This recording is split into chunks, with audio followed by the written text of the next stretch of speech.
Hello guys, কেমন আছো তোমরা? আশা করি সবাই ভালো আছো। আজকে আমরা দুজনে মিলে যাচ্ছি পায়রাডাঙ্গা। আজকের পুরো ভিডিওটা জামাই ষষ্ঠী উপলক্ষে, তার জন্য আমরা দুজন হবিপুর থেকে টোটোতে বসে পড়লাম রানাঘাটের উদ্দেশ্যে।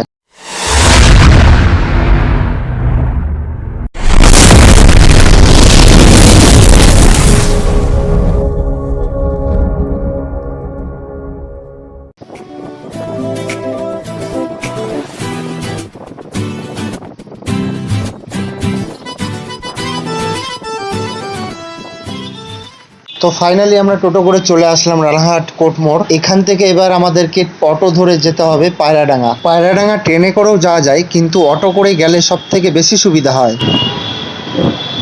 তো শেষমেশ বন্ধুরা আমরা অটো পেয়ে গেলাম।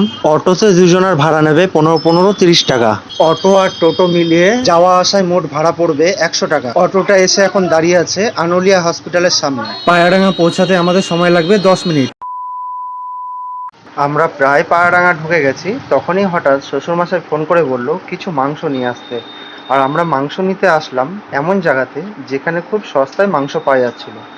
যেখানে মাংস পাওয়া যাচ্ছিল সেই জায়গাটা ছিল সগুনা চিকেন শপ। পুরো পায়রাডাঙ্গার বুকে এই একটাই শপ আছে যেখানে সব থেকে সস্তায় মাংস পাওয়া যায়। আমি যতবার পায়রাডাঙ্গায় আসি ততবারই এখান থেকেই মাংস নিয়ে যাই, এমনকি বাড়িতেও এখান থেকেই মাংস নিয়ে গেছিলাম। এখানে মাংস সাথে সাথে কেটে দেয়, তার জন্য মাংস পুরো ফ্রেশ হয়। তারপরে শ্বশুরমশাই এটাও ফোন করে বলে যে আমার জন্য একটা প্যান্ট আর একটা গেঞ্জি কিনে নিতে। প্যান্ট আর গেঞ্জিটা আমার বউ পছন্দ করে কিনে নিল। শ্বশুর ও শাশুড়িমার জন্য আমি কি কি কিনেছি সেটা আগের ভিডিওতে তোমরা দেখতে পাবে।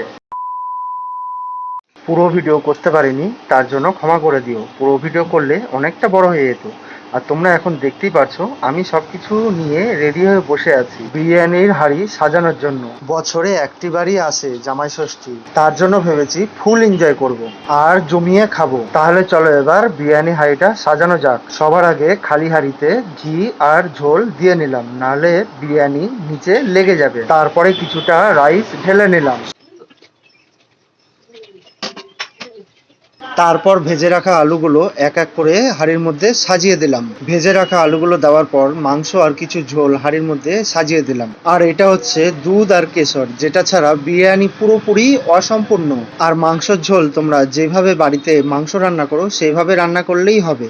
তারপরে আমরা অ্যাড করব রোজ ওয়াটার ও ক্যাবড়া ওয়াটার। এই দুটোর জন্য বিরিয়ানি গন্ধটা বেশ দারুণ হয়ে ওঠে। তারপরে এর মধ্যে অ্যাড করব মিঠা আতর। তারপরে অ্যাড করব এভারেস্টের বিরিয়ানি মশলা। তারপরে অ্যাড করব গোলমরিচের গুঁড়ো। এবার শেষমেশ অ্যাড করব ঘি, যেটা ছাড়া বিরিয়ানি একদম তৈরিই হতে পারে না। আমরা বিরিয়ানিতে যা যা অ্যাড করেছি তা পুনরায় অ্যাড করব। তারপর বিরিয়ানিটা দমে বসিয়ে দেবো। বিরিয়ানিতে দম না দিলে বিরিয়ানি ঠান্ডা ঠান্ডা একদমই ভালো লাগবে না। চলো তাহলে বিরিয়ানিটা দমে বসিয়ে দিই। দেখা হচ্ছে 2000 বছর পর।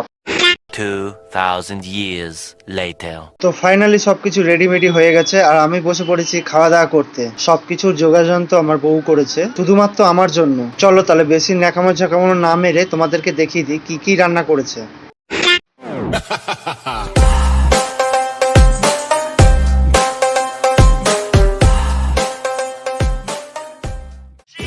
ছাড়া কোনো হবে না কথা, বিরিয়ানি কলিজার ভেতরেতে গাথা। বিরিয়ানি হইলে চাই না তো কিছু আর। Yes brother, I M A biryani লাভার। দিন বেলা মন শুধু বিরিয়ানি খেতে চায়, হোক না তেল চর্বি তাতে কি আসে যায়। জমে যায় যদি হয় সাথে বোরহানি, চোখ মেললেই শুধু দেখি বিরিয়ানি। এলাচি পড়লে মুখে মরি স্বাদের শোকে, এতটাই জিদ উঠে মন চায় নিজে সুইসাইড করি।